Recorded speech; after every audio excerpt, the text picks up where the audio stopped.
Most people are not smart enough. Most people are not intelligent enough. I don't work for the Matrix. I'm the opposite. I'm Morpheus. I'm here to free the minds. We're the free people who hack into the Matrix and fight against the agents and the machines. I think money is related to power, but in and of itself, it's not the only thing that makes somebody powerful, no. But just on the checks, and I'll answer that in more detail in a second, but on the checks and balances question, if the ocean doesn't reach a point of equal and opposite force, it will just engulf the entire planet, right? There has to be an equal and opposite force at some point. I'm not talking about freeing every single person from the Matrix. I'm talking about freeing enough people who are ready to understand how the world really works so that there's an equal and opposite force to the tirade of bullshit, the absolute clown world bullshit they're trying to push on all of us. If nobody stands up to it, we're gonna end up just fucking swallowing it all. It's garbage. So you need to have an equal army on the other side. Those are my people. I don't work for the Matrix. I'm the opposite. I'm Morpheus. I'm here to free the minds. We're the free people who hack into the Matrix and fight against the agents and the machines. As for money being power, money is certainly related to power, but the true power of the world is influence. I am currently one of the most powerful people on the planet. I can influence millions and millions and millions of young people with my mouth alone by speaking. That's why they fear me. That's what my power is. I can sit here and say the sky is green, and if I say it enough, people will begin to believe it. That's power. Power is influence. And every single thing that's happening in the world today, whether it's a pitched battle in Ukraine and Russia, whether it's the garbage they put on the news, whether it's the video you watch on YouTube, all of it is done with the goal of exerting influence on your mind. They're trying to control what you think. They're trying to control why you think it, why you believe it. They're trying to convince you that they haven't even put propaganda into your mind. And it's all a battle for influence. That's all this has ever been. It's all been a battle for influence. So me having mass influence is a threat to them because they can sit there and say, you need your 8th booster jab. And I can say that's bullshit. And we have two armies, two battles of influence against each other. Most people are not smart enough. Most people are not intelligent enough to self-analyze and defrag their own brains and understand they're being programmed. Most people do not have that level of intellect to sit there and say, every strongly held opinion that I have, where did it come from? Who told me it? And do they have my best interests at heart? You didn't like me, for example. No, it's fine. I actually find it's great for me to make points, so I'm glad you didn't like me. I don't like Andrew Tate. Why? Well, they told me not to like him. Who told me? Well, these people. Do they care about me? No. Most people don't get an opinion and break down where it even comes from. They just get an opinion and they defend it. And you'll see people arguing and fighting in the street over opinions they don't even know where they've come from in the first place. Most people are not intelligent enough for that. So everybody and everything you consume is going to influence you to a degree. The mass media machine is trying to influence everyone. I'm trying to influence everyone. I'm right here trying to influence people. I'll sit here and say, I'm trying to influence people at home. I just like to think that those at home understand, yeah, Tate's influencing me, but he is living a life I want to live. He has better intentions. He has a purer heart than the mass media machine and the pedophiles of Balenciaga. But I also have to be very careful how I answer some of these questions because if I give too many details, it might mess up the deal. Well, it destroys my power, right? So for the real world, when I was attacked by the mass matrix machine, they also attacked Hustles University, which was my online school that teaches people how to make money online. We have 18 modern wealth creation methods. We teach everything from the things you know about crypto, stocks, copywriting, etc., to some ideas people have never heard of. We grew exceptionally large. We had people who were making a lot of money inside the school. We had 150,000 students. So when they canceled me, they also tried to attack my business. They deleted the payment processing, deleted the banking, etc. So when we've relaunched as The Real World. Escape the Matrix, come to the real world. TheRealWorld.ai. It's now fully online. It's fully functioning. We have 161,000 people. We have completely built our own app, our own social media platform. It's not hosted anywhere else. It's not on Amazon servers. It's not on Google. I have my own bank, which has a payment processor included. So absolutely everything about the system is outside of the Matrix. From the second you pay to the place you end up, where you're talking to people and taking lessons, none of it is controlled by matrix controlled platforms. It is absolutely the real world, which means I control it completely. I cannot be censored, and we teach people how to. I think I was making 25 pounds a day. So I'd start at 7 a.m. and I'd carry boxes until about 5 p.m.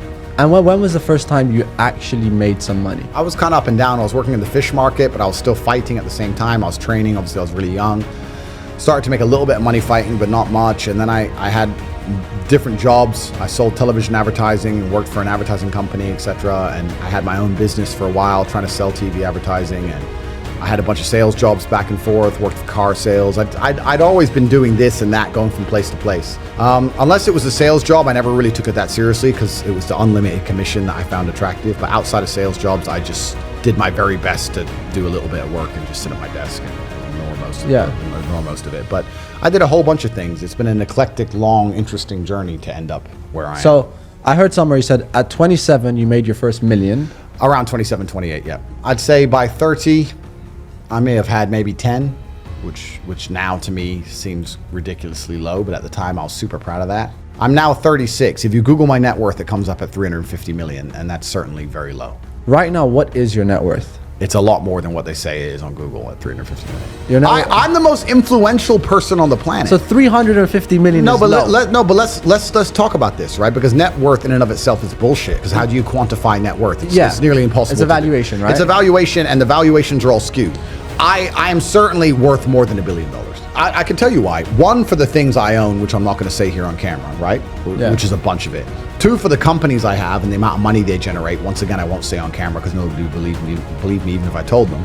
But third, what were we saying earlier in this podcast? We were talking about how the most important thing on the planet is power, not money. It's influence. I'm the most influential person on the planet amongst the number one demographic that the Matrix wants control over, which is military-age males. I can talk and people will listen. I'm the most Googled name on the planet. I could take a perfume and sell $1 billion of perfume in a month.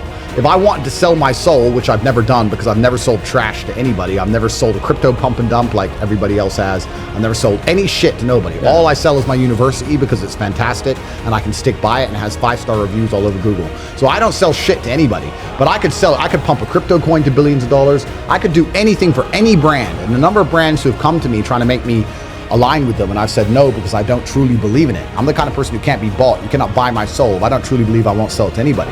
I am 100% with the amount of influence I have. And how do you quantify influence from a net worth perspective? How do you take the most Googled man in the world who has the most influence on the planet? How do you put that into dollars? It's difficult. I love crypto, right? It's great. Bitcoin, ETH, go transact across country borders, blah, blah. It's fantastic. I've made some money on a pump. Everyone loves a pump. The problem with crypto is that it's player versus player.